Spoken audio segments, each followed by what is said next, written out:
Welcome, everyone, to the Cultural Development Grant Panel for 2021. We're delighted you could join us today.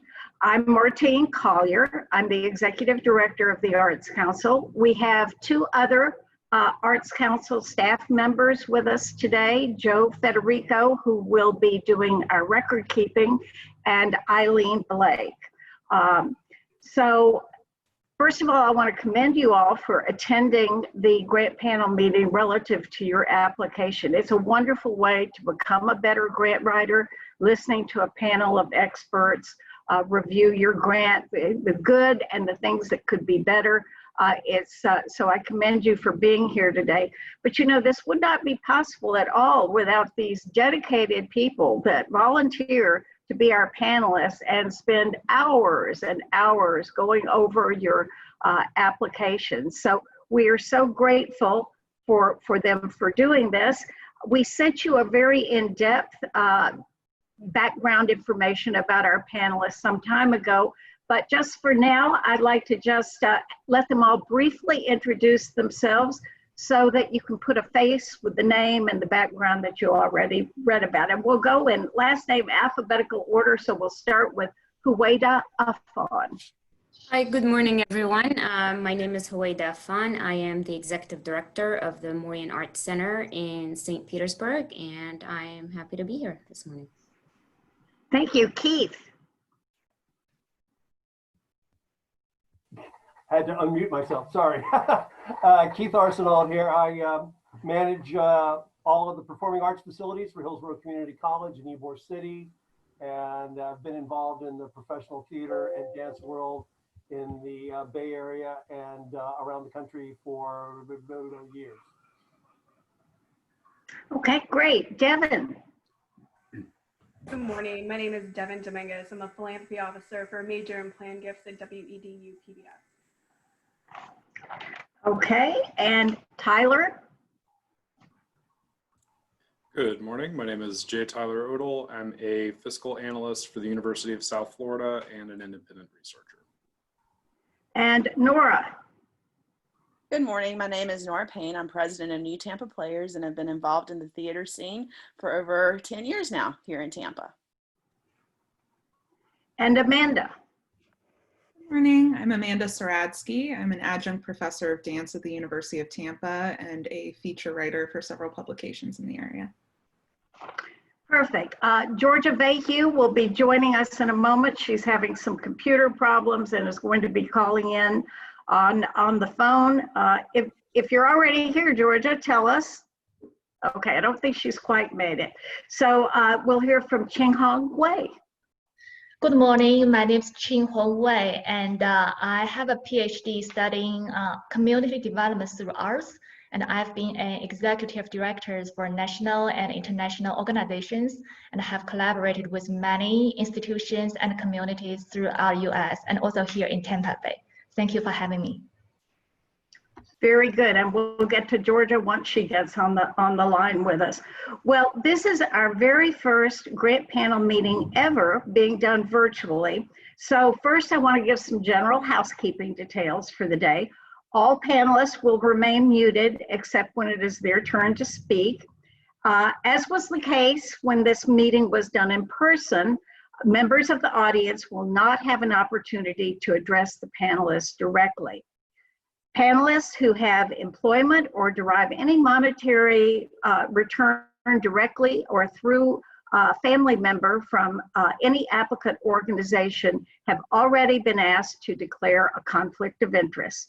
And we will announce those conflicts of interest at the beginning of the discussion of that application. And panelists will absent themselves for the discussion of that application by turning off their computer. Until that discussion is concluded. Georgia, have you joined us?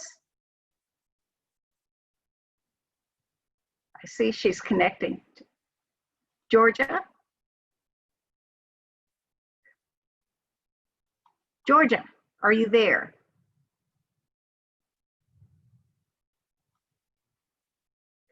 Georgia, unmute yourselves and introduce yourself, if you will.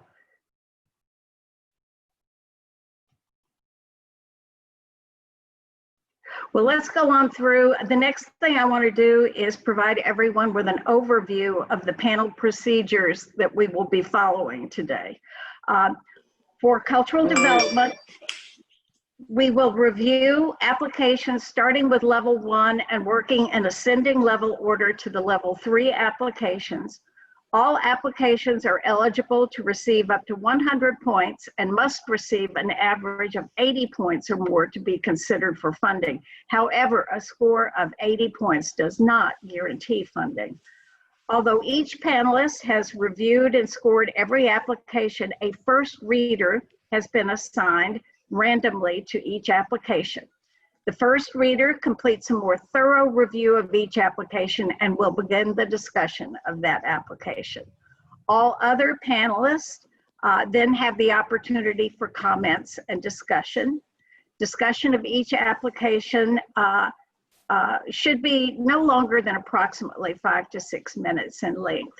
Now, after the discussion, panelists have an opportunity to change the scores that they've already submitted to the Arts Council. If they do have a change when we request their score, they will let us know that this represents a change. If there's a change in the original score, they do have to announce in what area that change occurred. At the end of each level, panelists have a last opportunity to revisit their scores. Once this process is completed, the scores are final. The panel's recommendations for funding based upon the scoring will be taken to the Arts Council Board of Directors for approval. Funding under this program is based on a precise mathematical formula. The amount of any subsequent award will be based on the final score and the available funding. The amount of the award will not be known until after approval by the Arts Council Board of Directors.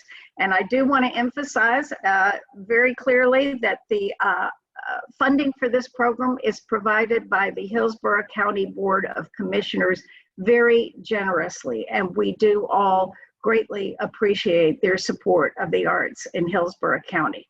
Now let's see if we can get Georgia to unmute and introduce herself.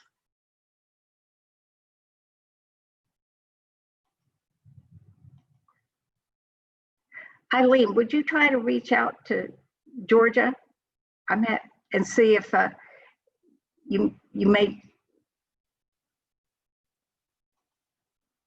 Yes, I will. Okay. Well, that's all we need to start the review is Georgia. Okay, I'm here. Thank goodness. What I'm trying to do right now is to see if I can get I have to change my setting for the camera. So I actually changed computers. So go ahead and give us a very brief introduction, and we're going to go ahead and get started since you can hear us. Okay. So a little introduction, Georgia? Oh, yes, thank you. I'm currently an art consultant, and I am retired arts administrator. Okay, great. So without further ado, we're going to go to our very first applicant, which is the Florida Wind Band. And our first reader for that is Hueda. Okay, hello again. Just a reminder to the other panelists, the Florida Wind Band's mission is to entertain, educate, and inspire through live performances of high quality wind band music. They were formed in 2008, and they perform wind band music in full and chamber concerts. The youth ensemble consists of local, middle, and high school students who rehearse during the spring and perform concerts in May. 2 of their 5 concerts were canceled last year, and they are hoping to be able to perform in bigger ensembles in the spring.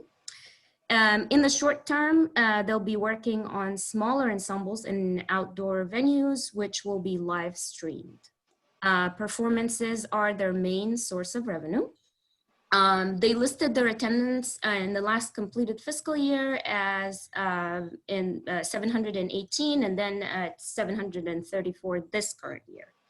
The goals they list are programmatic and educational, and they are requesting $7,750, which is about 37% of the total budget of $20,800.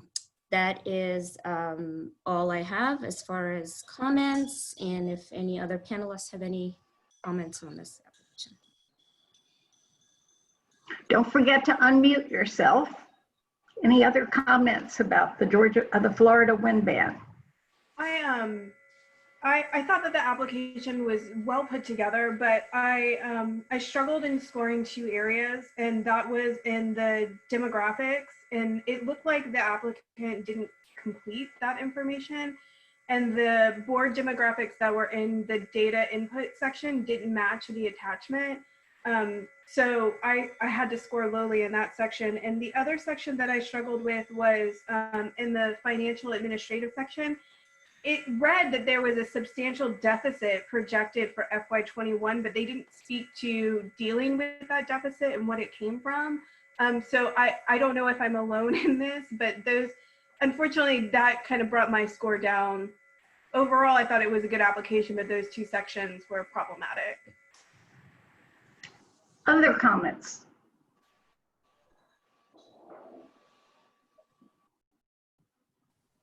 Yes. Oh, we have Georgia.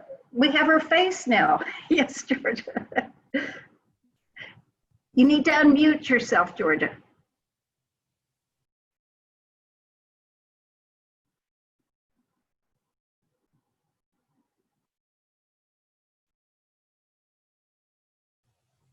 While we're waiting on Georgia, there was also a very strange total in one of their budget lines of $27,285 and 120000000000003 cents, which I found a bit unusual.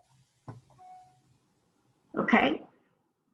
Georgia, did you have a comment?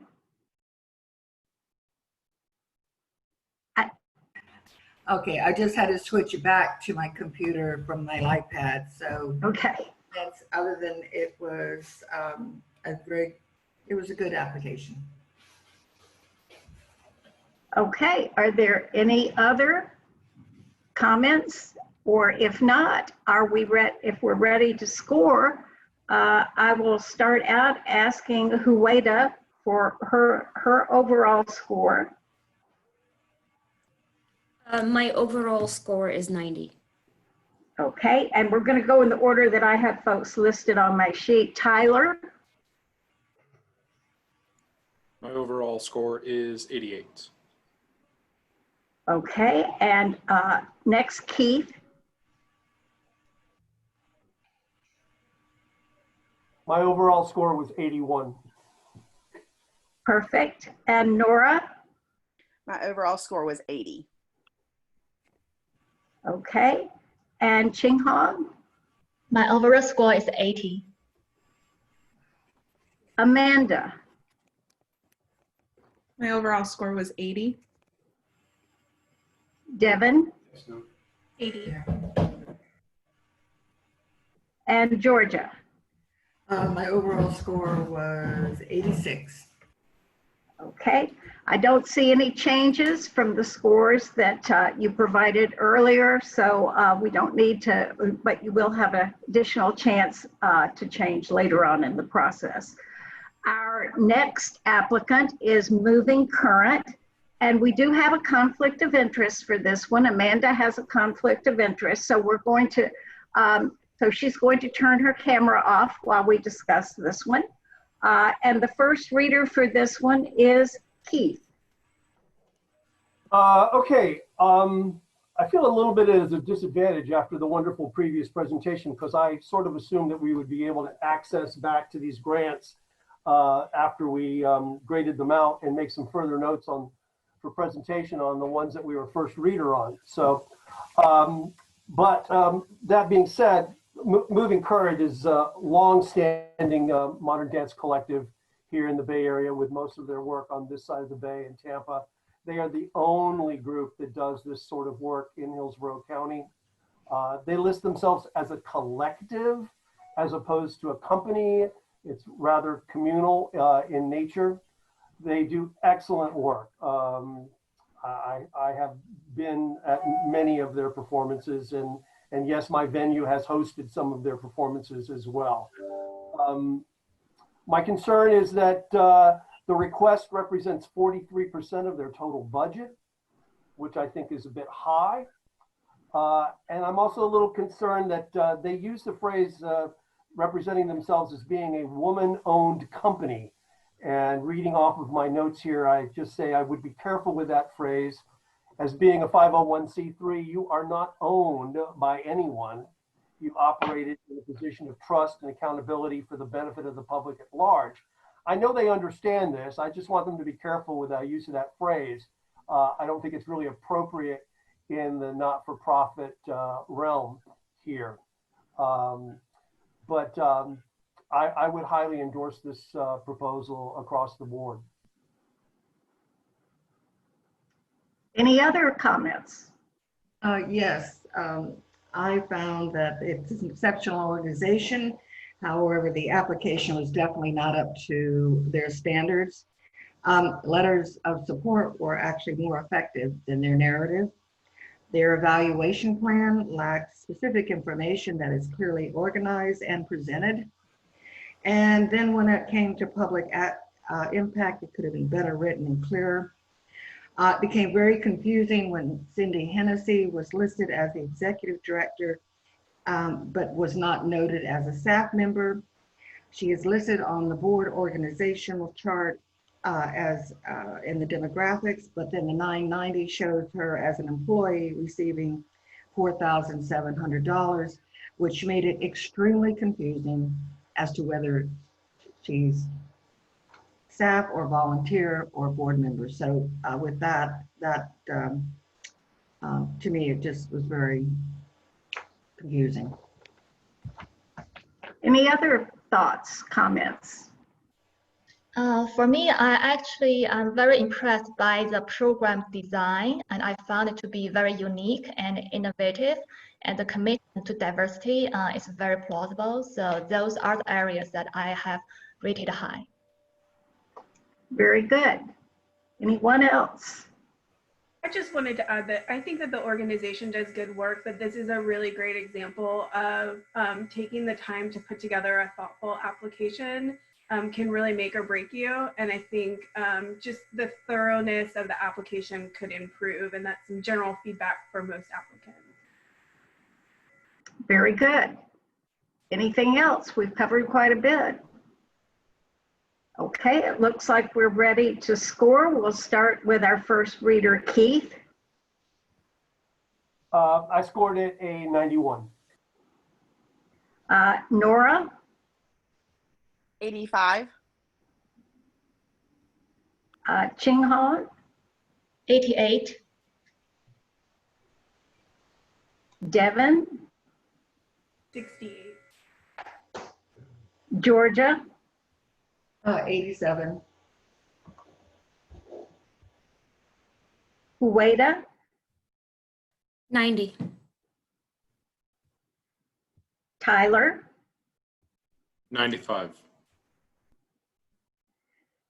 Very good. And Joe, can you give us the average overall score? The average overall score is 86.29. Okay, and Joe, I apologize on the first one. Can we back up to Florida Wind Band? I didn't have you announce their overall score at the end of that one. The Florida Wind Band overall score is 83.13. Perfect, thank you. So our next applicant is, and we have another conflict of interest with this one, New Tampa Players, and Nora Payne has declared a conflict of interest. So she's going to absent herself camera-wise for the discussion of this one. And Devin is our first reader. New Tampa Players is a theater troupe based in New Tampa, University area, Carrollwood.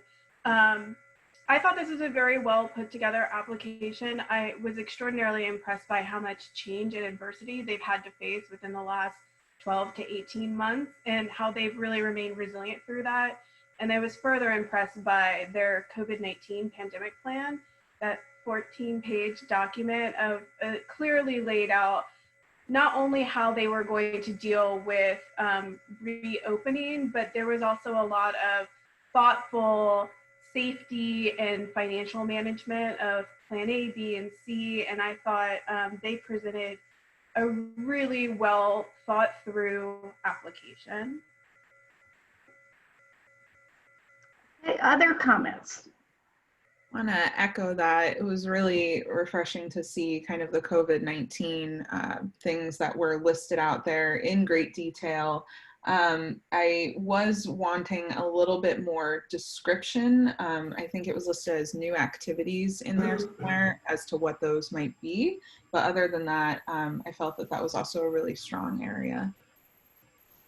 I would like to add that I thought it was a very strong application, well written.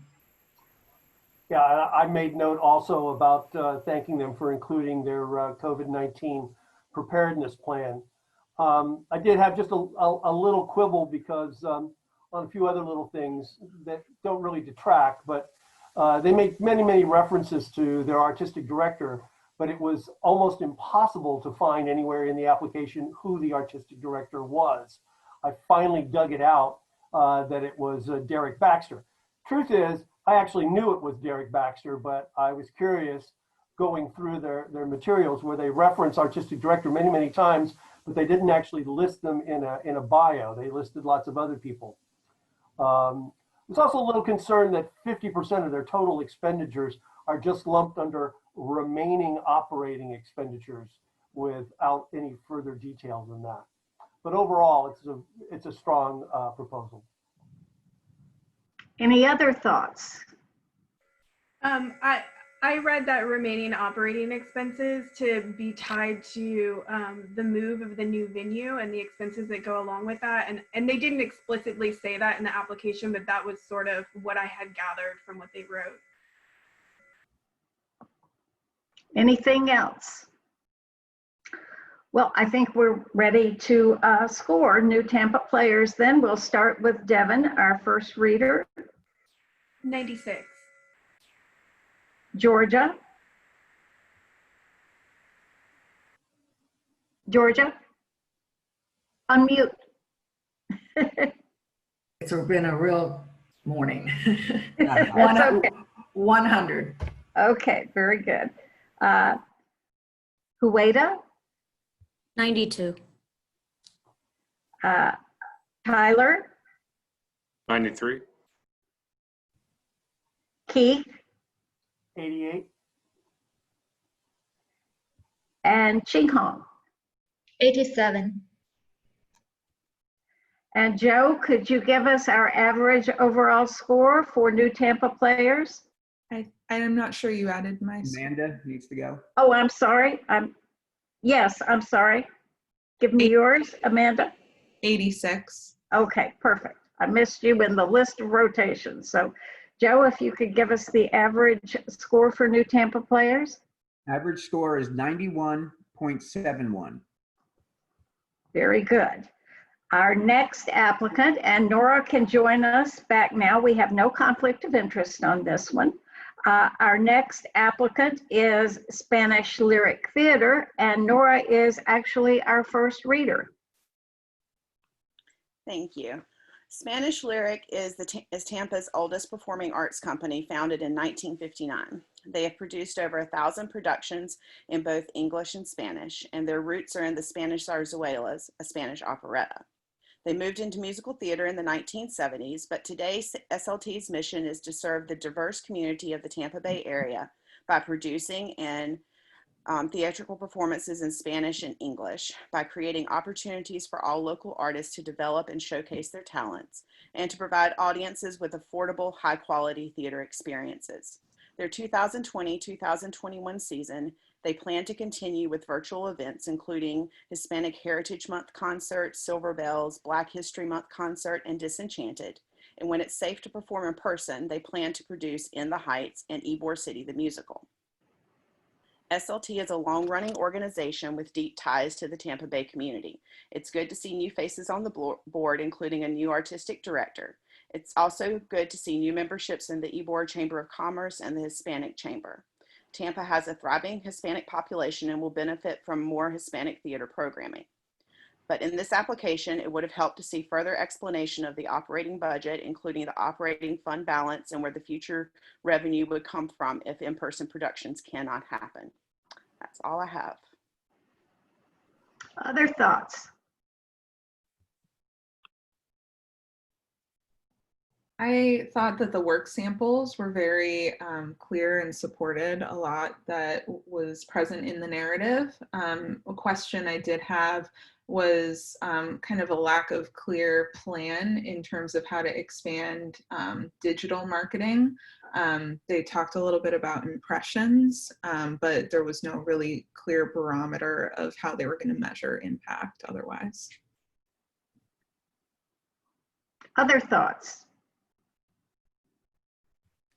Yes, just like to say that I'm pleased to have seen that after a number of years of not doing any legitimate Spanish language programming, they have returned in the last 4 or 5 years to doing zarzuelas in Spanish with a legitimate orchestra, which is something that they had really strayed away from for quite a while.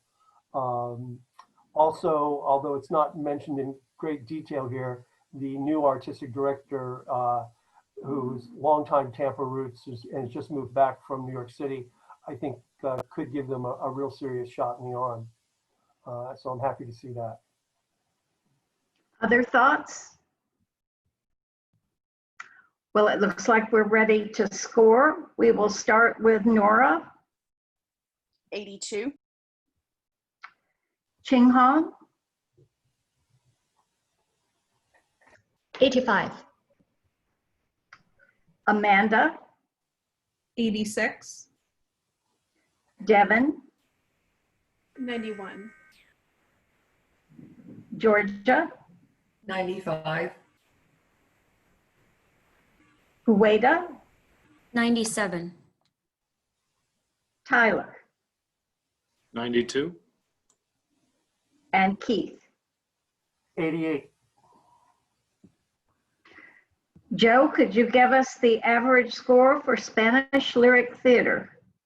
Average score is 89.50. Thank you. The next applicant is Tampa City Ballet. We have no conflict of interest with this one. And our first reader is Tyler. Hello. So the Tampa City Ballet serves the community by creating unique performances and providing high quality education with a goal to positively change lives through the power of dance. While reviewing their application, I found culturally it to be very strong, where I found its shortcomings were predominantly in the way they sought to develop new audiences and maintain community outreach. They had a very strong social media presence, but it felt unchanging based on the current time we're going through. Overall, in community engagement and impact, I rated them the lowest, but for a total score, I had them at about 88. Other thoughts? I was concerned in their budget that they show $45,000 a year for a CPA and business consulting, which seems like an excessively large amount of their budget given the state of the company. They've done so much so quickly. This company didn't really exist 3 or 4 years ago, but I would love to hear from them in some way, some sort of justification of why it's costing them $45,000 a year for a CPA and business consulting. Other comments?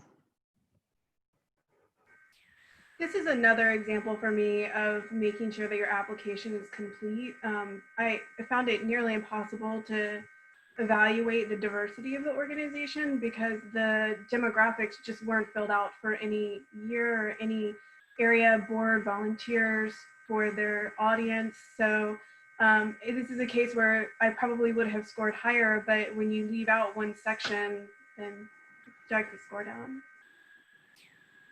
I agreed with that. I felt that there could have been a stronger diversity statement overall, and that would have gained a few more points in the community engagement and impact area. And while I felt that there were really strong aspects in the narrative, having more work samples, especially given the medium, would have helped to really showcase exactly what they were planning doing virtually, especially with dance film. Any other thoughts? I echo what Amanda and Devin have said about the demographic and diversity representation in the applications. So. Anything else? Then I think we're ready to score. Tyler, you mentioned your score as first reader, but say it again at this point so we can make sure Joe has it. I had a total score of 88. Okay. And Keith? 92. Nora? 95. Ching Hong? 83. Amanda? 87. Devin? 80. Georgia? 92. Hueda? 94. Okay. Joe, can you give us the total score for Tampa City Ballet, please? The average score at Tampa City Ballet is 88.88. Thank you. Our next applicant is the Gay Men's Chorus of Tampa Bay. We have no conflict of interest from any panelists on this one, and Amanda is our first reader. All right, so Gay Men's Chorus of Tampa Bay began in 1987. They're in their 16th year, and they produce 2 concerts per year and celebrate equal rights for the LGBTQA plus community.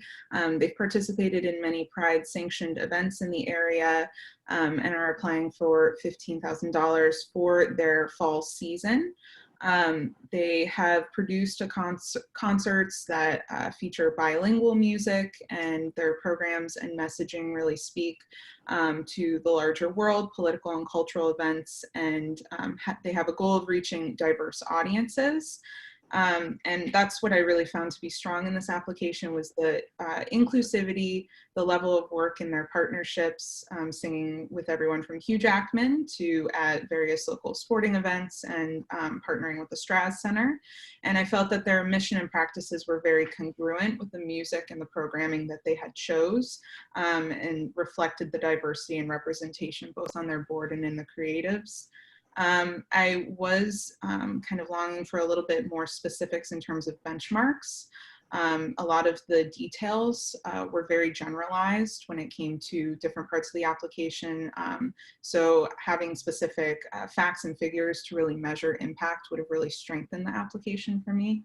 And the only thing I was slightly confused on was there was an online venue cost and a Zoom rehearsal fee that was listed in the budget for $3,000. So I wasn't necessarily sure why that cost, given the item, why that would be so high. Other thoughts? I generally agree with Amanda. I find it to be a very interesting program design and has beautiful inclusion and diversity in it. And I would love to see more in the program organizational development side, so with more planning and structure to support this beautiful work forward. Other thoughts? Was there a audio or video link on this proposal? My notes don't indicate that there was. There was a YouTube video that I actually quite enjoyed watching of how they came together. I thought it was a great example of how artistically you can produce high quality work. through a pandemic. And then they had some other in-person examples. So I'm sorry you didn't get to see them, but I'm happy to share that it was really good. I would have liked to have had a bit more information, especially the outcomes, as stated earlier, and the would have had more information about the efforts to reach more audiences and more diverse in other parts of the county. Other thoughts? Well, then I think we are ready to score the Gay Men's Chorus of Tampa Bay Incorporated. We'll start with Amanda. 81. Devin. 88. Georgia. Unmute. Georgia, need to unmute. There we go. 93. Perfect. Hueda. 94. Tyler. 90. Keith. 78. Nora. 85. Ching Hong. 83. Okay. And Joe, can you provide us with the average score for the Gay Men's Chorus of Tampa Bay? Average score, 86.50. Very good. Our next applicant is the Tampa Oratorio Singers, and our first reader is Georgia Bayhue. Right, thank you. The Tampa Oratorio Singers has been around for 50 years. It's a community chorus. Their home is Palmacia Presbyterian Church. I thought it was, it's a great organization. I am concerned about the low audience numbers. It seems to be, the measurement description was a bit lacking.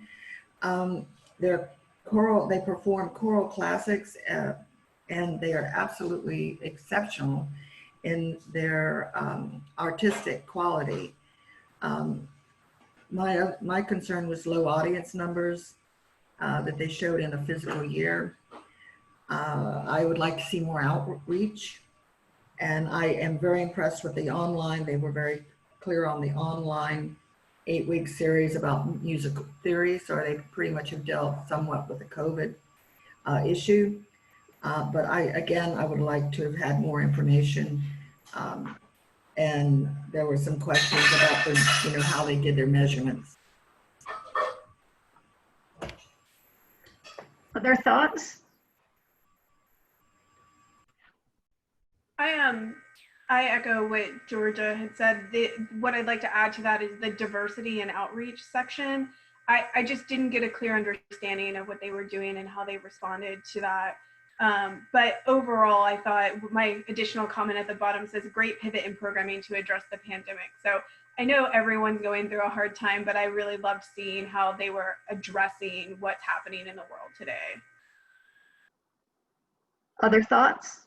I thought the artistic and cultural vibrancy goals were and the evaluation were mixed up a little bit. It was hard to distinguish. And then the diversity statement seemed a little vague. And the goals and evaluation mix up also happened under organizational capacity. Other thoughts? Looks like we're ready to score. We'll start with you, Georgia. 86. Hueda. 91. Tyler. 85. Keith. 85. Nora. 87. Ching Hong. 82.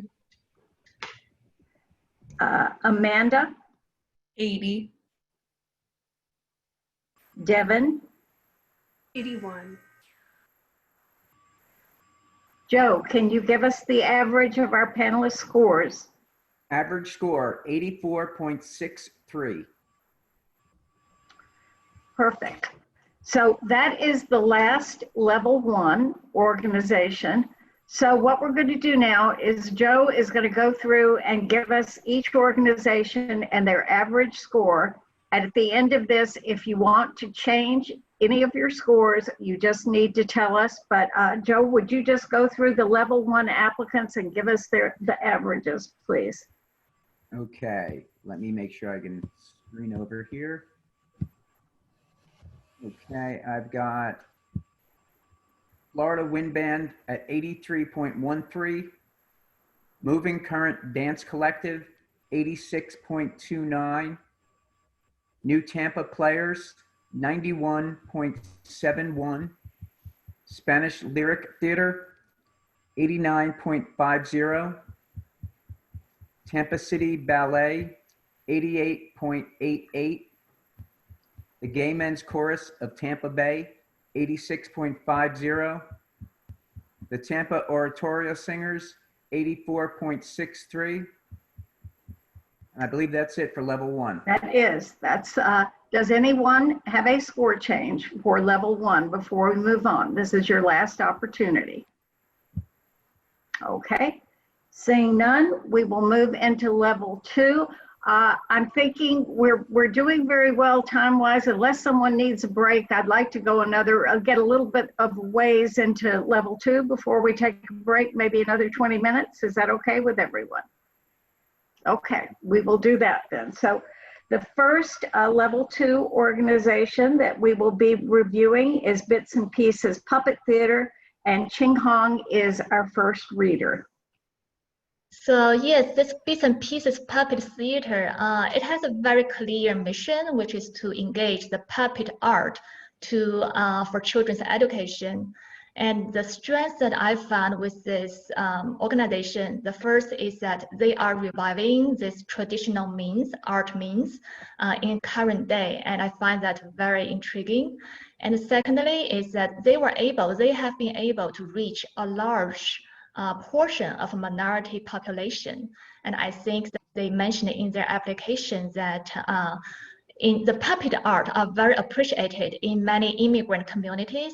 So when they have performance, they have large families coming together for their event, which I feel is a wonderful way to engage the community, especially those are underserved. So those I found to be the strength of it.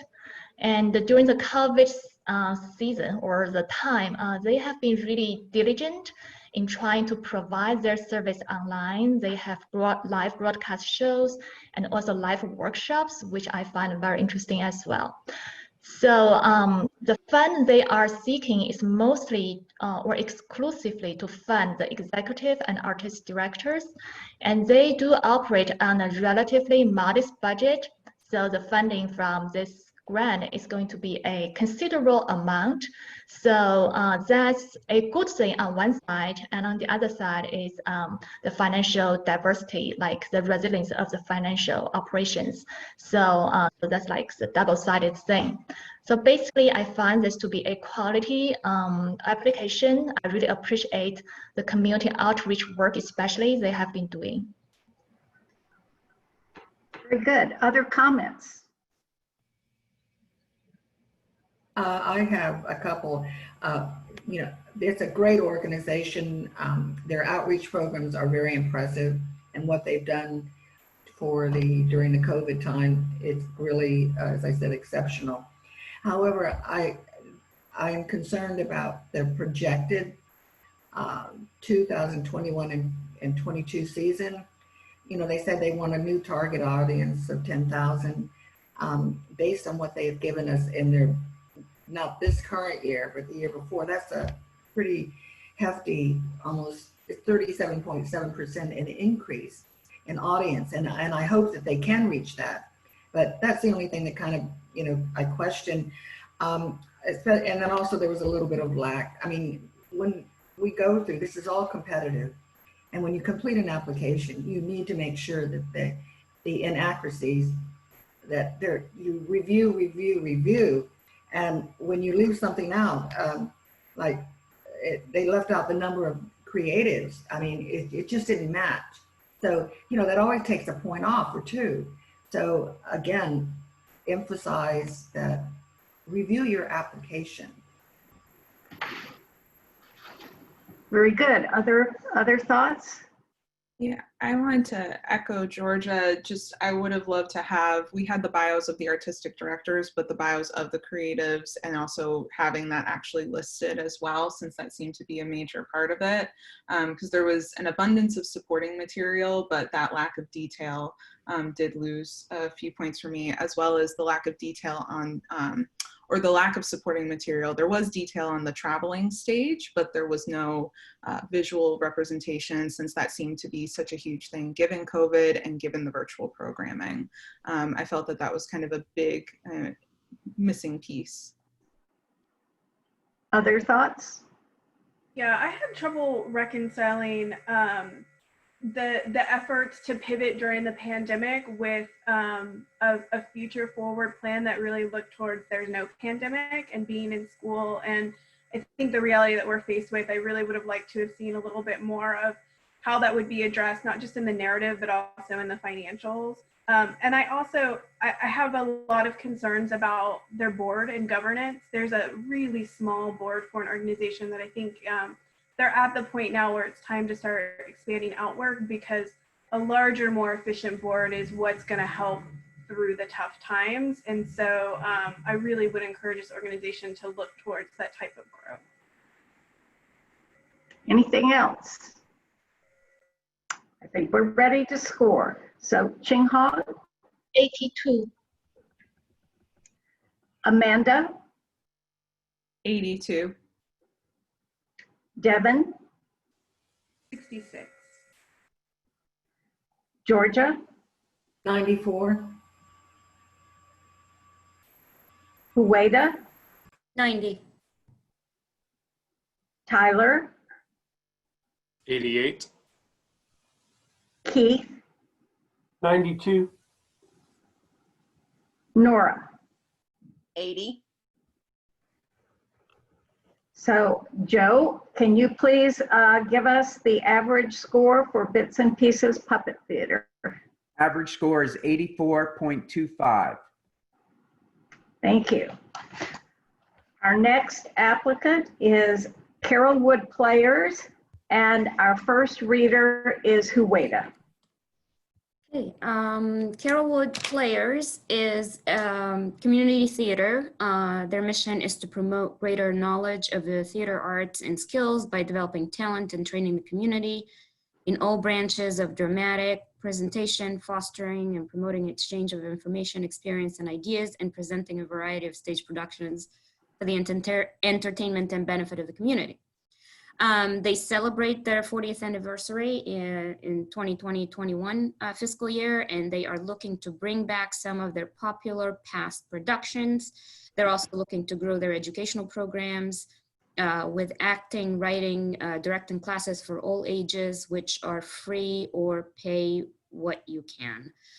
They listed their attendance for the last completed fiscal year at 6,892, and this year is at 5,690. They're requesting $20,000, which is 17% of the total budget of $117,000.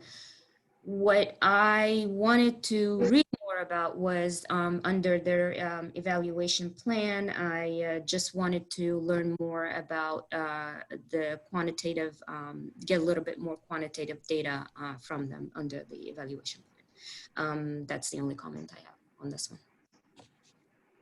Other thoughts? Yes, totally confused when it came to key administrative and creative personnel.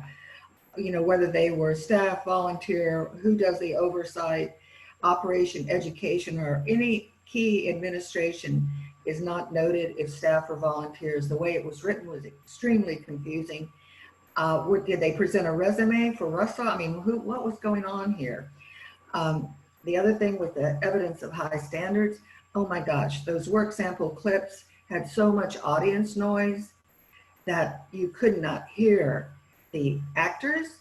The sets looked good though. So it was a bit disappointment.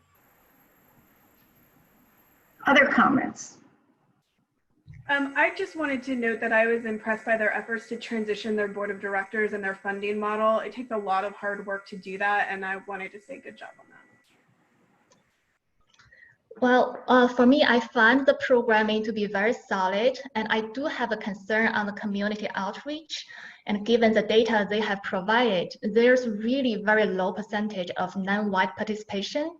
And I also don't see any new strategy they are hoping to employ to reach out to more diverse sectors of the community. And I think theater is such an amazing model of art, and that would be really appreciated by the community, and I hope to see more in this organization. Other comments? I'd like to also echo Georgia's statement. I found their samples to be very misleading when compared to other aspects of their work. It seemed like they could have done a lot better, and there may have been better, but with what was provided, it did not seem as high quality as it could have been. Any other thoughts? I forgot to mention that there were also a few typos in there that, goes back to reviewing the application thoroughly. Well, if there's nothing else, I think we're ready to score. We will start with Ching Hong. I'm sorry. We will start with Hueda. 86. Tyler. 80. Keith. 86. Nora. 83. Ching Hong. 78. Amanda. 88. Devin. 90. Georgia. 77. Joe, if you could please give us the average score for Carrollwood players. Average score is 83.50. Very good. Our next applicant is the Choral Masterworks Festival, and our first reader for that is Keith. Otherwise better known as Master Chorale. Truly one of the greater Tampa Bay area's premier performance ensembles, with one of the largest reputations outside of the Bay Area of any of our organizations. Really, truly first class. I think I was pretty much, I marked them down a bit on their efforts to develop new audiences and demographics, but generally speaking, all of their work is top notch, and they're one of the few organizations that's consistently being asked to perform outside the Bay Area and spread the name in recording sessions and such. So unfortunately, I didn't get access back to the grant proposal to be able to speak more clearly to that. I should have copied it down originally, and for that I regret. Other thoughts? I wanted to echo the diversity comment, that I think it's time for the organization to dedicate a little bit more towards diversity, especially in their board, and not just diversity in race composition, but in gender balance. It was a very male-dominated board, and I think that it's important to have lots of different voices, including balanced gender. Yes, I echo with Devin and Keith on the diversity and community outreach, and those are the areas I marked down too. Other thoughts? Well, if we covered it, then we are ready to score, and we'll start with Keith. I scored it a 95. Nora. 97. Ching Hong. 79. Amanda. 86. Devin. 88. Georgia. 95. Hueda. 98. And Tyler. 87. So Joe, can you give us the average score for the Choral Masterworks Festival? Average score 90.63. Very good. Our next applicant is Flora Metzo, the Tampa Metropolitan Youth Orchestra, and Devin is our first reader. I'm in the same boat as Keith, is that I didn't fully prepare thinking I could log back into the system. So I'm gonna apologize for that in advance. But the Tampa Metropolitan Youth Orchestra is the youth orchestra that partners with the Florida Orchestra. And I thought that they presented a very well done application, although my comment is great work and an innovative response to the pandemic of what they've been doing online to engage students in rehearsals and really keeping that community strong. But I was really sorry to see that the staff reductions were at the level that they were, and that they're really looking forward and contracting the organization. And I wish them the best of luck, but there were a couple of areas that I think maybe their board could have done a little bit more in policy making and governance. Let's see. Yeah, that was my main comment. I think you've done a lot to help mitigate the pandemic, but I'd like to know more about board involvement and effort to shift revenue sources so you don't have to furlough more staff. Other thoughts? Yes, I have to admit that this was an organization that I feel very guilty that I was really, for all practical purposes, unaware of until I read this grant proposal, which kind of shocks me in all honesty. But I was very, very impressed with the product and the range of what they're doing, and embarrassed to say that I was not aware of what they're doing here until reading this proposal. Other comments? I thought this was a good example of having really illustrative, clear language throughout. It felt very strong on all fronts in terms of the work samples that were provided, as far as the letters of rec as well, and the partnerships, I think really helped to strengthen the application. And I would say there's always room to improve too, though, in certain areas. I'm trying to reread my notes of what that was, something about demo. But overall, I felt that the virtual programming pivot was great. Anyone else? Okay, I think we're ready to score. We will start with Devin. 86. Georgia. 98. Sueda. 98. Tyler. 91. Keith.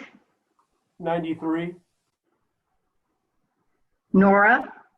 89. Chinghung. 82. Okay, Joe, could you give us the average for Flora Metzo? We forgot Amanda again. Oh, I'm sorry, you're at the top. I keep skipping over you, Amanda. Amanda. 96. Okay, now Joe, if you could give us an average. Average score 91.63.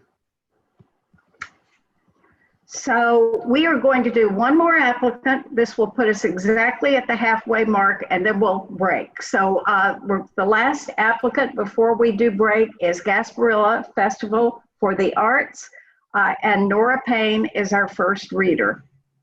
Thank you. The Gasparilla Festival of the Arts was founded in 1971 and has produced an outdoor juried art festival in Hillsborough County for 50 years. In the past few years, festivals have had more than 250 artist exhibitors, an emerging artist program, live art, and music experiences. It serves 75,000 people each year, and it's free to attend and experience the festival. As a juried festival, selections are made by a diverse panel of 4 jurors who are local artists, professors, curators, and other art professionals. This ensures that the selections are high quality, diverse, and have a variety of media. It supplements with live music, art performances, and interactive exhibits, including live chalk art, live painting of art, and glass blowing demonstrations. It continually seeks to increase the community outreach through programs such as the Scholastic Showcase, a program for high school students, and the Children's T-shirt Design Program for elementary students. They also market on Heart Buses, and in 2020, they added a local artist spotlight to showcase 3 local artists that were not in the main show, and a community outreach village to showcase and sell work of artists with disabilities through partnerships with Arts for All Florida, McDonald Training Center, and Pyramid. They also presented Project GOAT with 50 goats adorned by local artists to support anti-human trafficking programs. They're planning for the future and working on a plan to produce a virtual festival in case COVID lasts longer. This application was well written and complete. From the narrative and materials provided, it's growing and addressing underserved groups in the Tampa area in unique ways. Comments? I actually didn't find this application to be complete at all. They didn't present a budget moving forward. I understand that it's a really tough time to be planning, especially when you're planning an outdoor festival, but with heavy heart, I couldn't score on financial or administrative budgets. I didn't hear anything, read anything about how their board was involved in planning for the future. And I think that the big question mark of the pandemic just weighed really heavily on, what's next for this organization. And pandemic aside, I really wanted a little bit of a better understanding of how jurors are selected and that creative involvement in the process. I felt like this is a really great organization, but I think in times of adversity, they didn't necessarily give me enough to say, yes, moving forward, you've got a good plan. I just can't imagine going to a funder and say, I need money for the next year, but I have no idea how much it's going to cost to run the next year. So I unfortunately had to score lowly. Other thoughts? Yes, I also had a question about how jurors were selected, kind of what Devin brought up. And they mentioned the moving of the festival over to Julian B. Lane Park and talk a little bit about accessibility and diversity, but I really would have liked to see more information on how creatives were becoming involved, especially given the new location and how they were really activating that location better. And then also echoing kind of wanting to know more about a backup plan given kind of the future that we're facing. Other comments? Okay, it looks like we're ready to score. We'll start with Nora. 93. Ching Hong. 84. Amanda. 86. Devin. 49. Georgia. 98. Hueda. 98. Tyler. 92. Keith. 90. Joe, can you give us the average score for Gasparilla Festival of the Arts? Average score is 86.25. Very good. Again, we are halfway through with our morning applications. Let's take a break. It's 10:35. Is 5 minutes enough, or do we need longer? If we could just come back at 10:40, we'll pick it up. We're moving very nicely, so turn off your camera and let's take a break and see you back at 10:40.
Okay, I think we're just waiting for Devin to resume.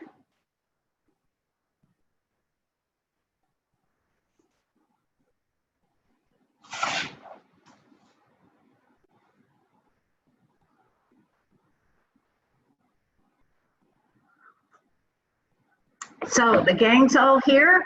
Let's resume our discussion. Our next applicant is the Philippine Cultural Foundation, and our first reader is Tyler. Yes, so the Philippine Cultural Foundation, their goal is to preserve and present the Philippine heritage and culture as a legacy to the future generations and contribute to the diversity of the region and the state of Florida. They also have quite a few performances and exhibitions of Philippine traditional and contemporary arts, as well as providing cultural education, including language, folk arts, classical Philippine music.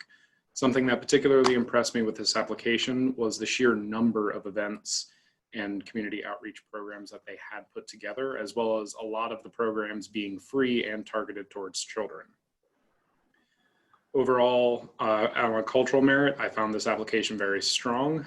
The only weak portion, which was not particularly weak, was their cultural engagement and impact, specifically their efforts to develop new audience members, but that can be counterbalanced with it being a Philippine Cultural Foundation. Overall, I found the application very moving. Other thoughts? I was missing on the demographics, the specific breakouts. And so I wasn't able, unfortunately, to give many points there because that wasn't listed. And felt kind of overall, though there was a lot of programming, there was a lack of detail really, especially given the additional plans for growing new audiences given COVID, and the support materials.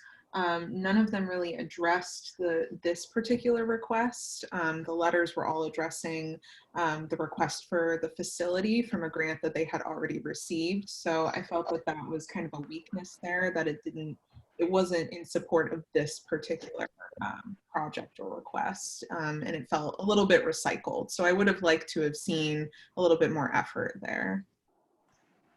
I agree with what Amanda said.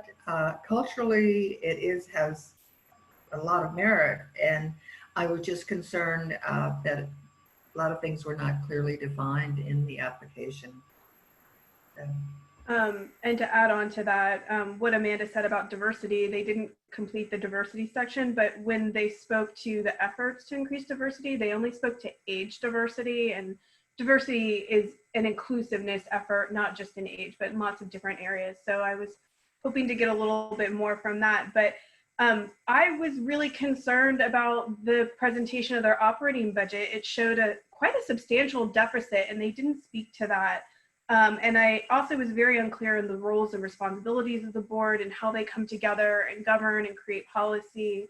And overall, I just found this application really difficult to read and wrap my arms around. Other thoughts? I agree about the support material not supporting the application, and also there were a few typos in there that I couldn't get over.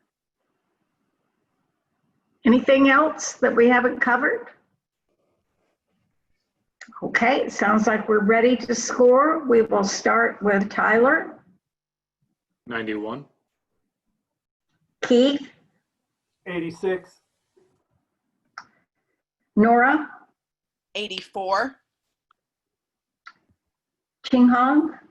80. Amanda.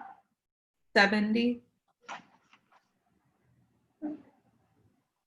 Devin. 25. Haweda. 89. And Georgia. 87. Okay, Joe, if you will please give us the panel average for the Philippine Cultural Foundation. Average score 79. Okay, our next applicant is Power Stories Theater of Tampa Bay, and Amanda is our first reader on this one. So Power Stories, Theater of Tampa Bay, submission to stage true stories, inspire courage, and produce historically themed plays, festivals. They've pivoted quickly to the online platform given COVID-19 and are applying for money that would go towards artistic and professional services for operations and their directors. They have 20 years of workshops and festivals for emerging artists, youth programming, and 20% of all ticket sales are donated to the nonprofit community. They overall had a really strong narrative and great specifics when it came to goals and outcomes that again really clearly tied into their mission and the wide impact that they could have on the community. Their online storytelling positively power stories and their plans for a live stream social distance festival also seemed very timely, and I felt that that was a great strength to this application. They had wonderful supporting materials and really were a great example of planning for an uncertain future. So even though we don't have exact projections, they were really great with the diverse array of stories that they tell. And the only kind of weakness or part that I would have liked to see a little bit more on was fiscally speaking, I was a little unclear on the revenue for ticketing these live stream festivals as well as payment for emerging artists. Other thoughts? I thought their goals and activities were very clearly defined, which was really great to read, and I liked how they showed that. An excellent program, cultural merit, everything was presented well, except one more. When you submit a grant application in a competitive situation, please check the grammar, spelling, and calculations. There were errors in all of those in the app. So you have to tick off points. Other comments? I do echo with Georgia as well. This program design is excellent. I really appreciate the innovation and the willingness to go the extra mile, to go to the people. And I think that's a wonderful way forward and a methodology for all the traditional conventional arts institutions. It's not to wait for people to come to you. They will not, mostly, but really go to the people. So I appreciate the effort in that. Anything else? Okay, I think we're ready to score. We will start with Amanda. 97. Devin. 85. Georgia. 92. Ueda. 91. Tyler. 82. Keith. 90. Nora. 92.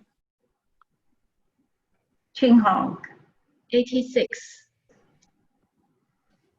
Okay, Joe, can you please give us the average of the panelist scores for Power Stories Theater of Tampa Bay?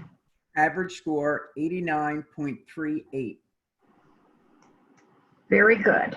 Our next applicant is the Tampa Film Institute, and our first reader is Georgia. Okay, thank you. The Tampa Film Institute is actually DBA for Gasparilla International Film Festival. Their mission is to inspire, educate, and entertain through their annual film festival and to support the film industry in the Tampa Bay area and in Florida. It was founded quite a few years ago, and I don't have the exact date. I did find that the population served, that they had rounded off their numbers and not really, it didn't really reflect for me a real attendance numbers. They were just like rounded off. I do like the idea that they have the high school film competition and they have offer scholarships. All in all, it's a very impressive organization, and it has been contributing to the economic development and diversity in Tampa and Tampa Bay. I would have liked to have known a little bit more about how they might address it under the COVID situations. Other comments? I really wanted some work samples. I had a hard time understanding, the cultural merit because we didn't get any press reviews, any examples of films, anything like that. That was disappointing for me. Other thoughts? There was a little bit of a mix-up for me with the goals under organizational capacity. Anyone else? I would just say I agree with the fact that we could have certainly have had more work samples. I think though a lot of us already are so familiar with it, and maybe that is the reason why we may have given them a pass on that. Anyone else? Yeah, it was a combination of lack of work samples and then lack of detail on the plans for 2020 and 2021. That it was hard to wrap my brain around. Okay. Anyone else? Then I think we're ready to score. We'll start with you, Georgia. 95. Hueda, 91. Tyler, 89. Keith, 90. Nora, 85. Ching Hong, 80. Amanda, 72. Devin, 70. and Joe, can you please give us the average panelist scores for Tampa Film Institute? Average score, 84. Our next applicant is Tampa Pride, and our first reader is Ching Hong.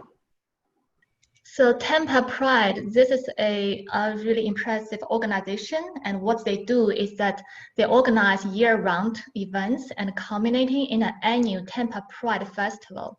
And this festival really celebrates the members of the LGBTQ community in Tampa Bay and the greater metropolitan area.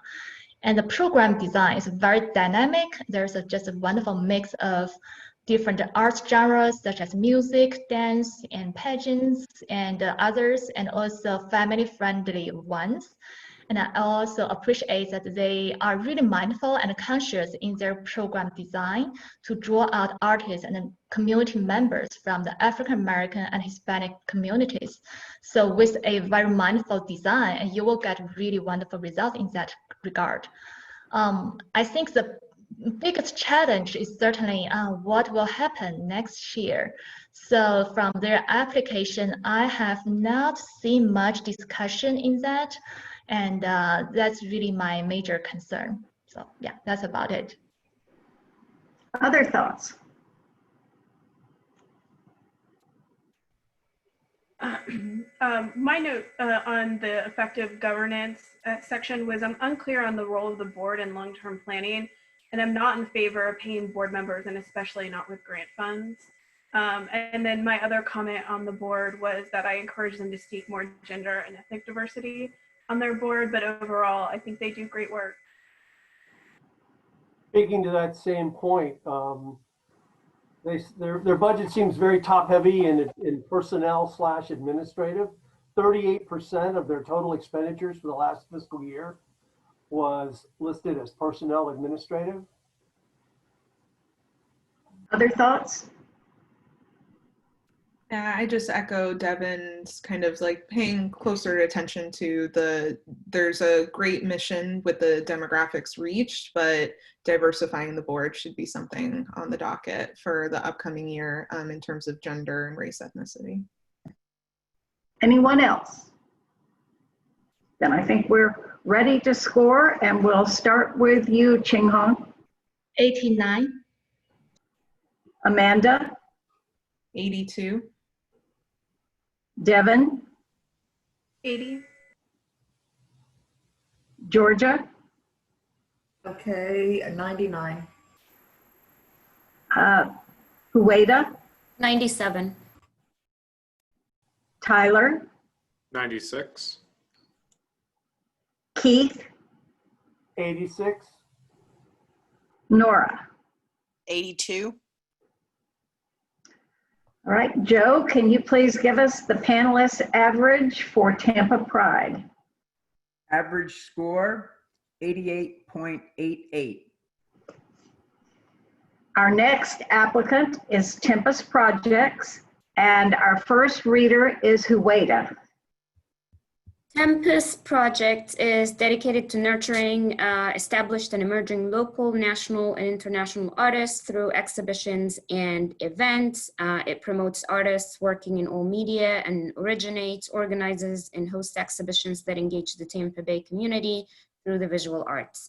It was founded in 2009. They are seeking $20,000, which is 15% of the $129,000 budget.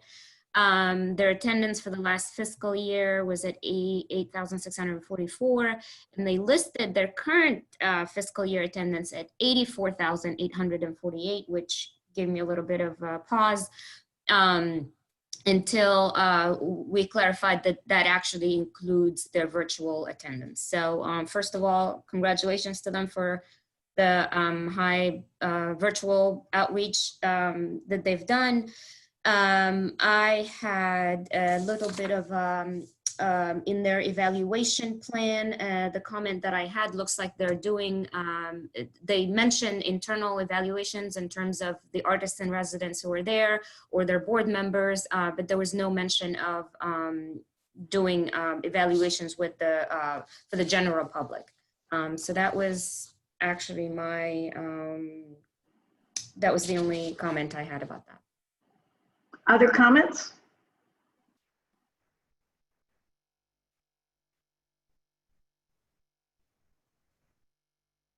Any other comments? Well, we can go to scoring then. Let's start with your score, Hueda. I think you're muted. I am sorry, I misplaced the piece of paper that I had in here.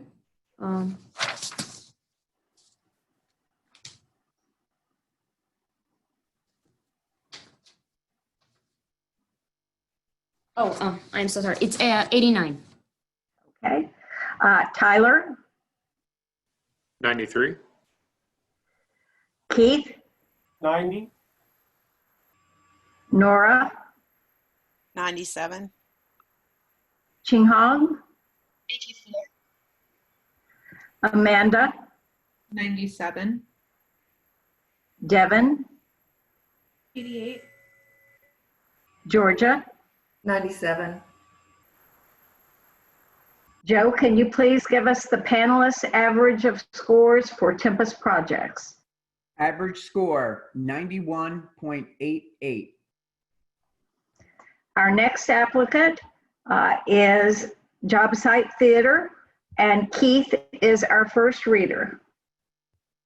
And once again, my apologies, as I assumed that we would be able to go back and review these proposals that we were going to be first reader on and make more copious notes.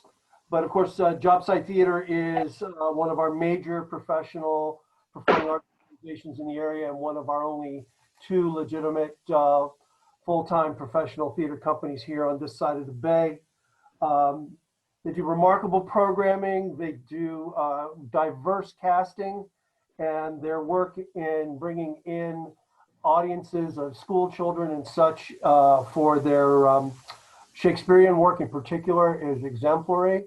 They also, interestingly enough, are able to bring in school children for their Shakespearean stuff into a small venue where it's much, much more immediate for them than sitting 50 rows back in the balcony and trying to pay attention. I gave this one very high marks. They do good work, and they have always exhibited good governance over their lifetime. They are, of course, in residence at the Straz, using primarily the Jabe Theater, using primarily the Schimberg Playhouse, and on occasion for some of their larger productions next door into the Jabe. Other comments?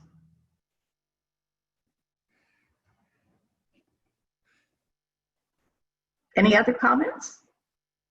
Okay, we're ready to score then. So let's start with Keith's score. 96. Nora, 94. Ching Hong, 82. Amanda, 90. Devin, 82. Georgia, 99. Hueda, 95. Tyler. 89. Our next applicant and the last in level 2 is Ybor City Museum. Oh, I'm sorry, Joe, give us the average Average score, for job site. 90.88. Okay, my apologies. So Ybor City Museum Society, our first reader is Devin. So the Ybor City Museum Society, they have an interesting structure because they help support the operations of the Ybor City Museum, which is a state run museum, but they also have opened the baseball museum in the former home of Al Lopez. And then they have some earned revenue opportunities, renting out the casitas that are along near the museum there. I thought that they presented a very nice application, and again, I can't go back and look at the application to review some highlights of it, but I didn't have any additional notes of issues with this application. Okay, other comments? Anyone else? I had a comment in terms of it came up in the cultural merit as well as under the community engagement and impact. It was a language thing. Be careful when lumping youths and millennials together because millennials are 30 plus. So in terms of demographics, that's not a very accurate measure. And then it came up again in terms of board diversity. Millennials and boomers, again, are not an accurate measure of diversity or inclusion. So just being careful with that language and making sure that you have something more specific when you're talking about those things. Other comments? Then I think, anybody else? There was just under organizational capacity, the goals and evaluation were a little, they were unclear. Okay, anyone else? Then I think we're ready to score, and we'll start with Devin. 85. Georgia, 96. Hueda, 93. Tyler, 93. Keith, 90.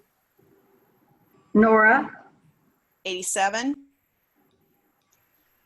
Ching Hong. 80. And Joe, can you give us the panel average for the Ybor City Museum Society? Average score, 87.75. I didn't give my score again. Oh, I'm sorry. I keep skipping over you, Amanda. I'm sorry. Your score is? 78. And Joe, you were including that in that average, correct? Included, that's correct. Okay, so the average remains 87.75. Correct.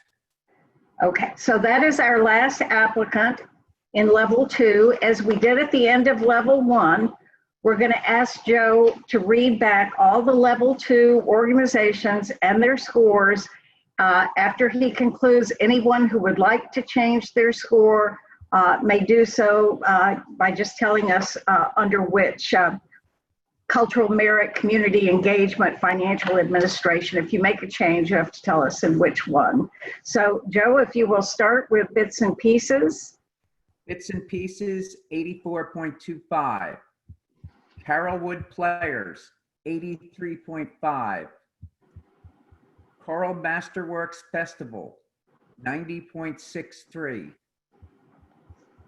Floretsimo, DBA Tampa Metropolitan Youth Organization, 91.63. Gasparilla Festival of the Arts, 86.25. Philippine Cultural Foundation, 79. Power Stories Theater of Tampa Bay, 89.38. Tampa Film Institute, 84. Tampa Pride, 88.88. Tempest Projects, 91.88. The Job Site Theater, 90.88. Ybor City Museum Society, 87.75. Does anyone want to change any of their scores? Yes, I'd like to change my score for the Philippine Cultural Foundation. And my hope is that to get them overall score to an 80 so they're eligible for funding. So I'm hopeful by adding 5 points to cultural merit that will help get them there. Okay, 5 points to cultural merit. 5 points to cultural merit for Philippine Cultural Foundation.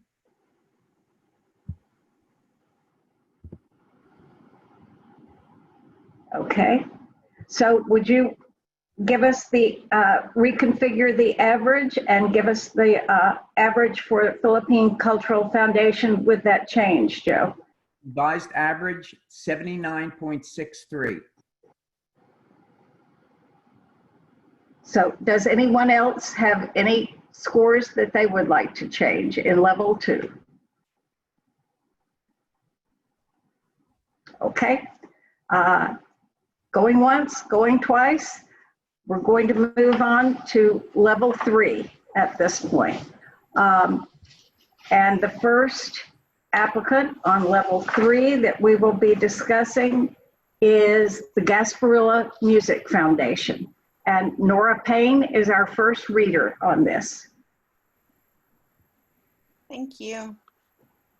The Gasparilla Music Foundation produces the annual Gasparilla Music Festival each year during the second weekend of March. The festival features a diverse lineup of bands on 5 stages over 3 days and brings in over 20,000 attendees each year. In addition to this large festival, the Gasparilla Music Festival supports music education in Hillsborough County through its Recycled Tunes program and local musicians through its GMF Productions program. The primary program is the Music Festival. The festival includes musical diversity, including rock, hip hop, blues, soul, R&B, etc. It has something for every musical interest. Roughly half of the performers are from the Tampa area or the state of Florida. The festival also includes a kids festival with an interactive kids zone and family-friendly performances. It encourages local high school aged bands and ensembles to perform at the Kids Fest. It also generates about 2.9 million local economic impact and supports the equivalent of 88 full-time jobs. The GMF Productions also provided paying gigs for local musicians, drawing over 150,000 attendees in 2019. I thought that it produces a strong festival during the Gasparilla season that appeals to a diverse audience and is a staple in the Tampa Bay area. Other thoughts?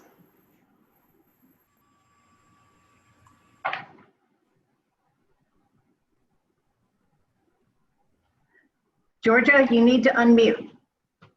I see your lips moving. All right. You mean you can't read them? Oh, let's see. Under the key administrative and creative personnel, I was concerned with the statement that the GMF Executive Director, David Cox, makes the final decision on all the artists. I would like to have that something saying something that they actively involve creatives in planning and programming, not just one person. So I think maybe that could have been a misinterpretation, but that's how I took it. Also in the application, their creative numbers didn't seem to match. So, you know, I had to take off points for that. So all in all, it's a wonderful program. It's just a couple of questions. Other comments?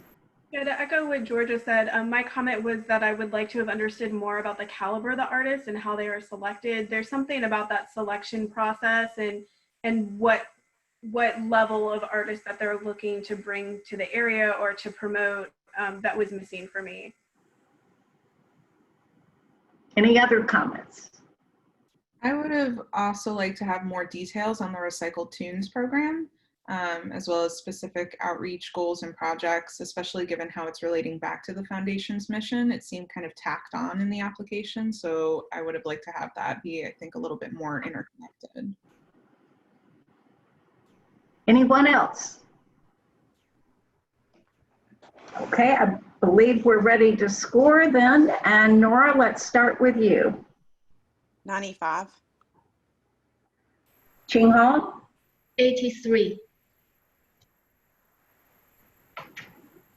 Amanda? 85. Devin? 81. Georgia?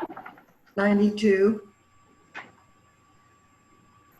Hueda? 98. Tyler? 95. Keith?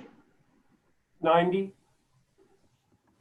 And Joe, if you can give us the panelist average Average score, for, yes, for the Gasparilla Music Foundation. average score 89.88.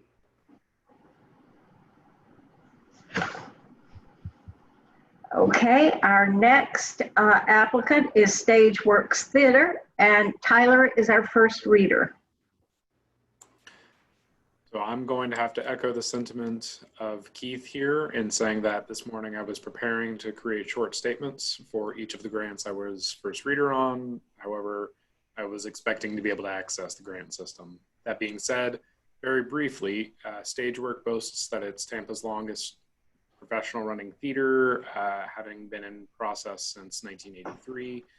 Adored by creative loafing, they offer theater that respects, ignites, and celebrates the human spirit by showcasing humanistic stories, as well as boasting a good amount of classes for both young and old, as well as drumming workshops.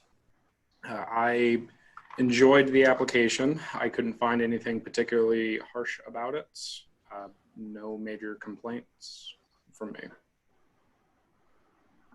Other thoughts? Let me say that they do an exceptional job of outreach to at-risk youth and getting programs out to vastly underserved audiences in a way that very few, if any, other organization here in the Bay Area does. That's really one of their big strong points. Other comments? I was curious on their plan for virtual programming since it was mentioned a few times throughout, but there wasn't quite as much detail, I think, as there could have been. Okay, anyone else? The way the goals, outcomes, and how they're measured, the way they were listed were a little bit not what I wanted to see. Anyone else? Then I think we're ready to score, and we'll start with Tyler. 92. Keith? 96. Keith, is that a change? Wait, We have you're 97. muted. 97, okay, thank you. Nora? Sorry, I was 95. looking at the wrong page.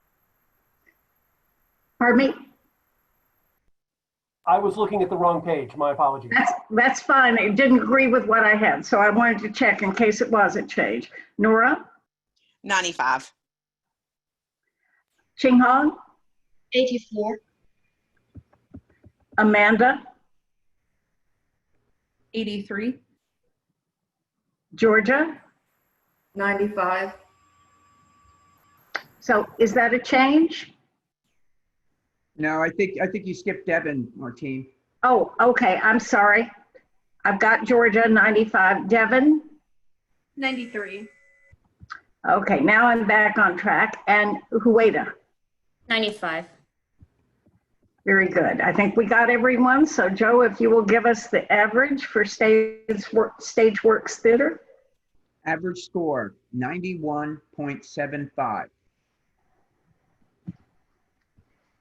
Next applicant is Tampa Theater, and Amanda is our first reader. The Tampa Theater is a 1926 movie palace and landmark in the community. In 1973, it was saved from demolition and is a nonprofit today that is utilized for over 600 events per year. It's a protected landmark, and its mission is to provide creative film and cultural events to the community. The majority of the fees that they have applied for will be going towards film rental fees. And they have several goals and outcomes in terms of providing a diverse array of screenings in the community. And I found that to be a strength in this application was both in their supporting materials and in their quick pivot to virtual programming, trivia, screenings, and online film camp. They've been able to give online access during COVID-19.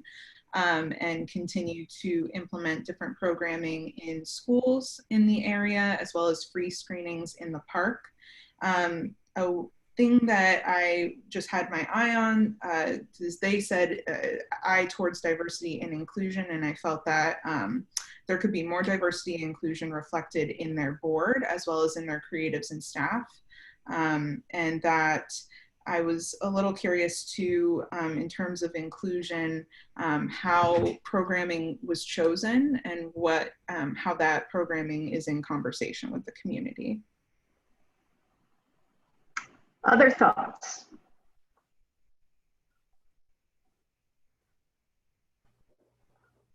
Anyone else?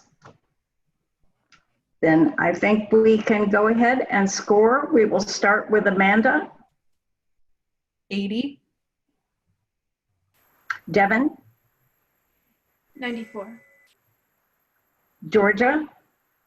99. Hueda. 97. Tyler. 98. Keith. 95. Nora. 90. Ching Hong. 84. Joe, if you would give us the panel average for Tampa Theater. Average score, 92.13. And for our next applicant, we do have a conflict of interest. Devin has a conflict of interest with this one. So if Devin will turn off her screen, and then we will start with this, and Georgia is our first reader. Okay. WEDU certainly has been around here for at least 50 years. This request is for programming focused on Tampa Bay area. They currently already produce and film Florida This Week in Arts Plus, or bring Arts Plus here and include a lot of the Tampa Bay artists and Florida artists. This is primarily for two new programs, one called Public Square and the other one, which is a town hall series. Then there is a hyper local series, greater series, offbeat landmarks, fascinating local history. So this is basically for new programming. It's a very impressive organization, diverse, brings in a lot of creatives, and it is focused on our community. Other thoughts? I just want to comment to the great quality of this application. It's really top notch. Anything else? Well, let's go ahead and score then. Georgia, we will start with you. 99. Wada, 94. Tyler, 95. Keith, 95. is that a change, Keith? Once again, I had the wrong page up. 96. Okay, very good. Nora, 100. Ching Hong, 85. and Amanda. 97. And Joe, can you give us the average for WEDU? Average score 95.14. All right, Devin, if you would like to join us again, we'd like to see your smiling face. There she is. Well, you guys have been amazingly efficient. We have concluded all the cultural development applications in just a hair under 2 hours, which means you're going to get a longer lunch break to reward you. So we have completed this part of our panel review. We will be back at 1 p.m. to do the Community Arts Impact Grants. So have a great lunch. Thank you for a good morning's work, and we will see you at 1 o'clock. Thank you, Martin, Joe, and Eileen for being here. Thank you. We'll see you at lunchtime or after. Yes, thank you.